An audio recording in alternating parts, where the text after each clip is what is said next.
Il disait qu'il se laissait dériver, qu'il marchait lentement vers le pays de sa vieillesse. Cette poésie-là ne m'atteignait pas du tout.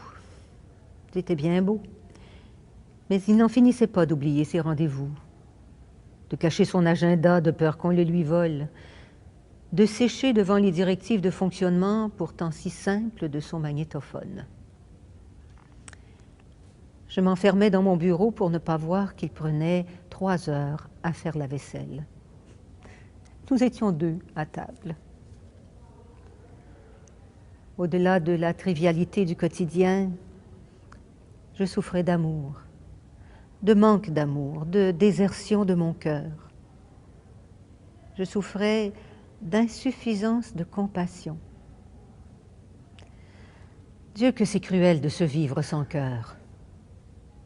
Le baiser sec, la caresse mécanique, le regard absent, le « mais oui, je t'aime, tu sais bien » qui tombe à plat. Je me trouvais hideuse, dure, mesquine, sans pitié et hostile. C'est ça l'enfer.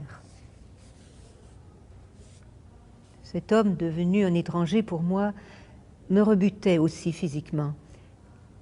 En quelques mois, il avait perdu 25 kilos. Il était courbé, faible, moribond. Pourquoi diable ne pouvait-il se relever? Mais pourquoi, Michel, tu ne te redresses pas? Réagis, bon sang, tu te laisses aller. Je devenais cruelle. Mon exaspération était à peine dissimulée. Cet amour dévasté, truffé d'ingratitude, m'obsédait jour et nuit. Oh, j'aurais voulu crier, crier et dormir, m'endormir jusqu'à l'après. Je le sais maintenant, j'étais prise de panique. S'il m'est infiniment difficile d'évoquer cet épisode de notre vie à 2, je ne me sens pas capable d'en faire l'économie. Car pour parler du reste, il faut savoir que le chemin fut dantesque, que la lumière a surgi seulement dans les ténèbres de ma décadence.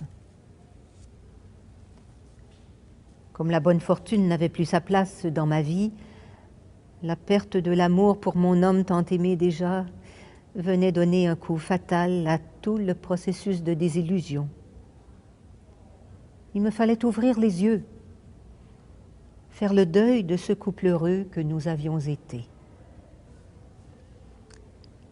Le cœur est vidé de romantisme, l'avenir sans lueur, la séparation à plus ou moins brève échéance, l'hébergement par défaut de courage, dans le désespoir et la culpabilité du « je n'en peux plus ».